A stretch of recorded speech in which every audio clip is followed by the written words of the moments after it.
ugize ngo iki amaraso aravuga. Niba se amaraso avuga muri hejwi abakera bayafataga gute? Kuki amaraso ari ikimenyetso kandi byanditswe biduhishura iki benshi batumva batazi kubera ko babihishwe? Kamubwire ngo ubugingo bw'umubiri buri mu maraso nk'uko byanditswe bitubwira Abalewi 17:11. None reka nkubaze ikibazo nawe ushobora kuba wibaza ubwawe.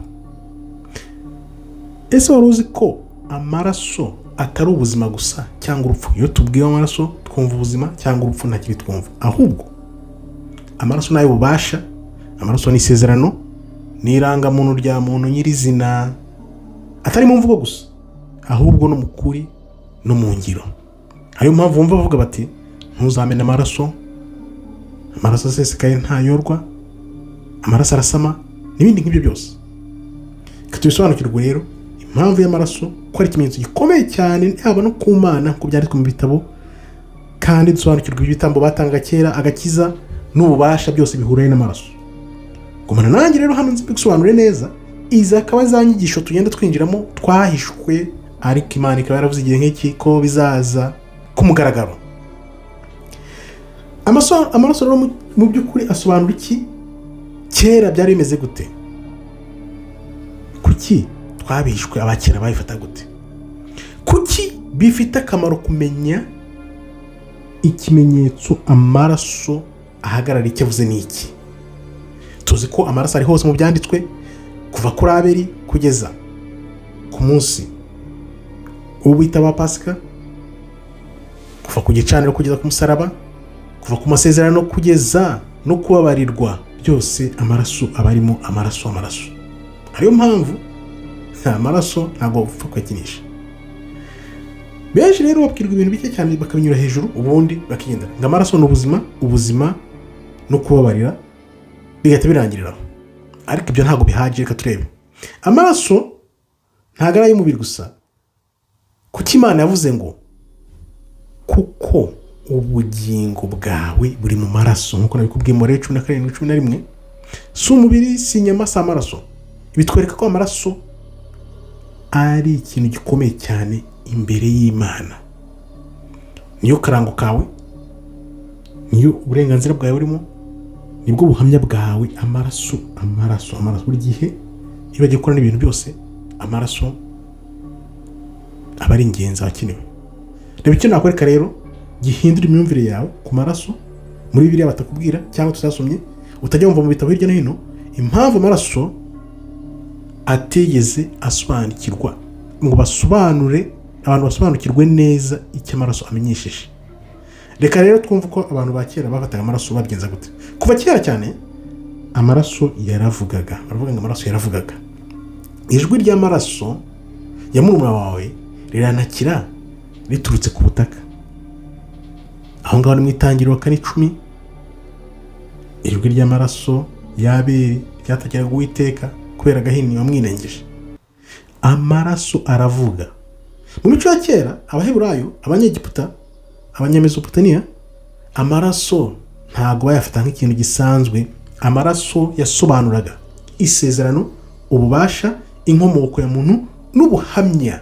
Niyo mpamvu amasezerano yashyirwagaho amaraso. Niyo mpamvu abami bamenyekanishwaga n'amaraso. Niyo mpamvu Imana yabujije abantu iti ntimukarya amaraso. Uribuka ko kuva ibintu nabisoma, kurya za nyama zikiva amaraso birabujijwe, kuko amaraso ari mu bugingo, nibwo bugingo, nkuko tubisoma Gutegeka kwa 2:12-23.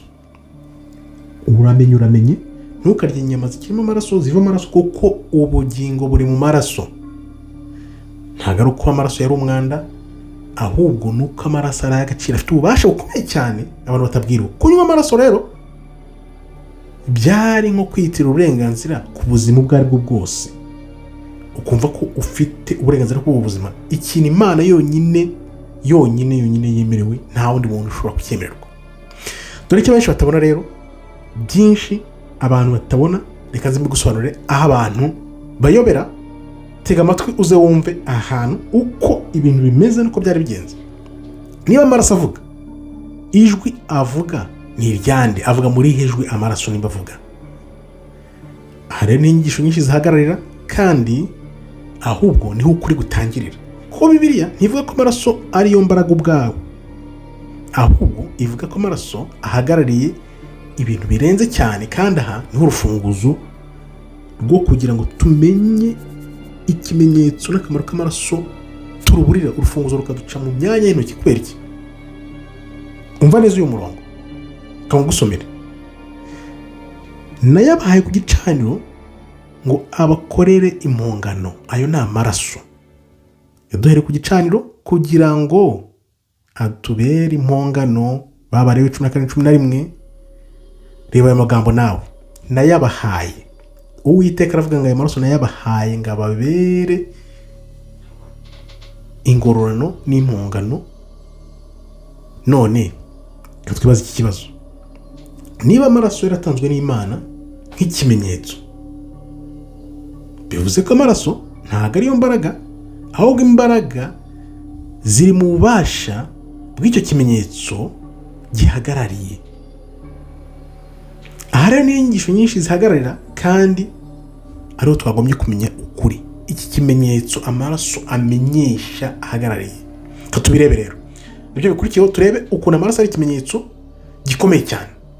Ibyanditswe bidusobanurira neza ko amaraso y'ibimasa n'ihene atashoboragaho gukuraho ibyaha. Amaraso y'amatungo ariyo bavugaga bakoraga ntabwo avanagaho ibyaha, nk'uko tusoma mu Baheburayo 10:4. None se niba ataravanagaho ibyaha, kuki hakoreshwaga amaraso? Ahubwo amaraso yari nk'ikimenyetso nyine, kuko yorosaga ibyaha ariko akaba ikimenyetso. Ntabwo yahinduye Imana, ahubwo amaraso yagizwe ikimenyetso. Uko Imana itubwira iti ubuzima buhagarariye ubundi, ubuzima buhagarariye ubundi. Niyo mpamvu amaraso yari nk'irangamuntu y'umuntu. Amaraso ntiyarinze Isiraheli kuko yari amazi, ahubwo yarinze Isiraheli kuko yari ikimenyetso cy'isezerano.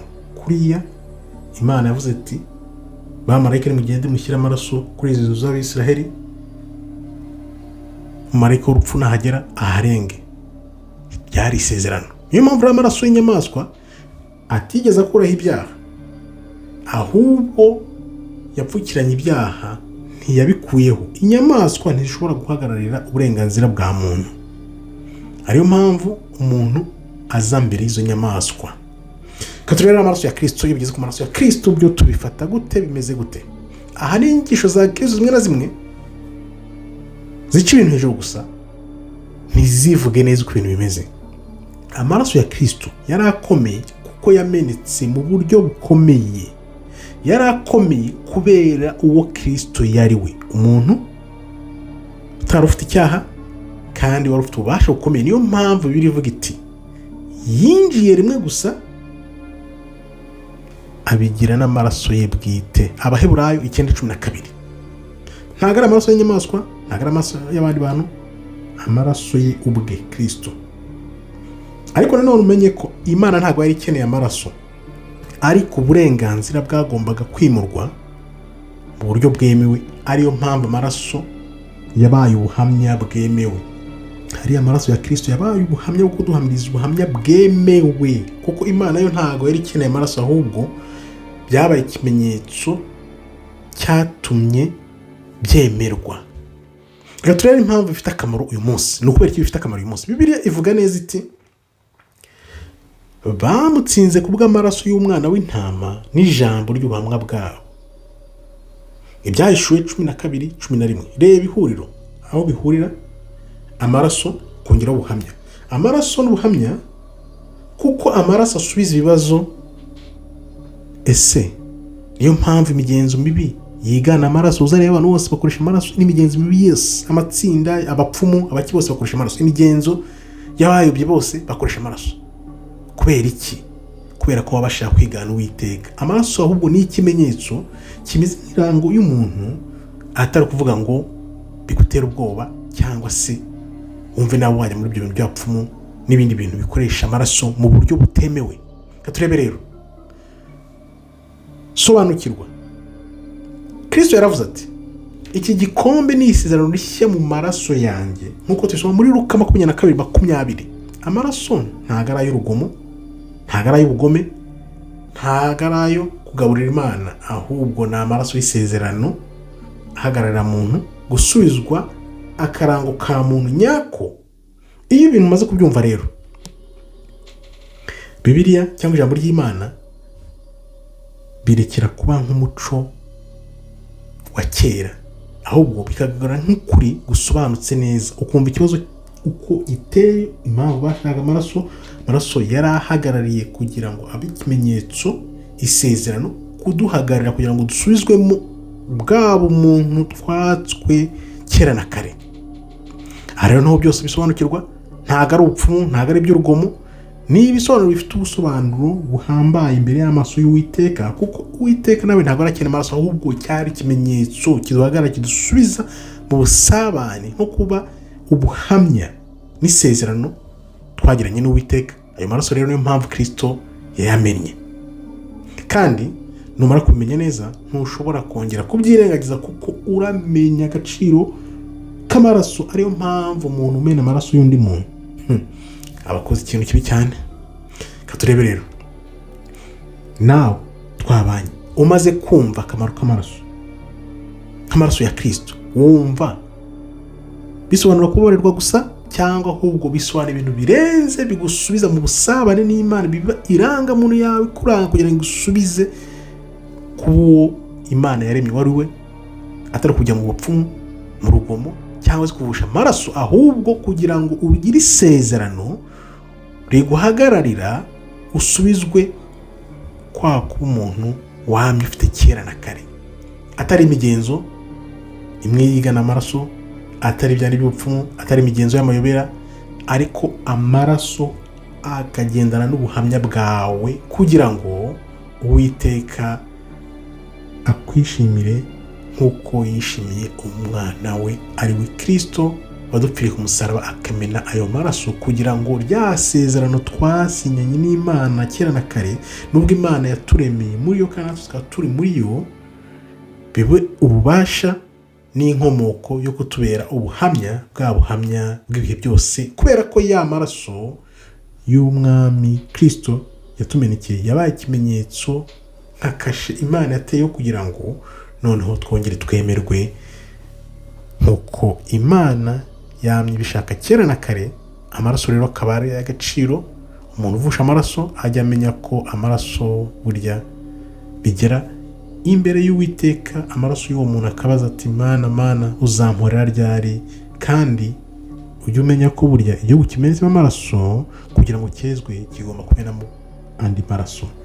Wimena amaraso rero, wigengesere, ntuzagire umenera amaraso, kuko amaraso, wibuke Nabote amena amaraso, bamenera amaraso, baravuze amaraso wamennye Ahabu, amaraso ya Nabote wamennye, aho wayameneye niho imbwa zarigatira yawe, niko byagenze. Bivuze ngo rero amaraso, bimwe abanyarwanda bavuga ngo arasama, gerageza ntugire uwo umenera amaraso, kuko bigira ingaruka zikomeye. Abo twabanye rero nkabashimiye, wumvishe akamaro k'amaraso, wumvishe ko utagomba kuyakinisha, ahasigaye witwararike kugira ngo amaraso akwire ubuhamya n'ikimenyetso n'akarango kagusubiza ku Uwiteka. Nkabashimire rero, Imana ikomeze barinde. Shalom, toda raba, tov meyod.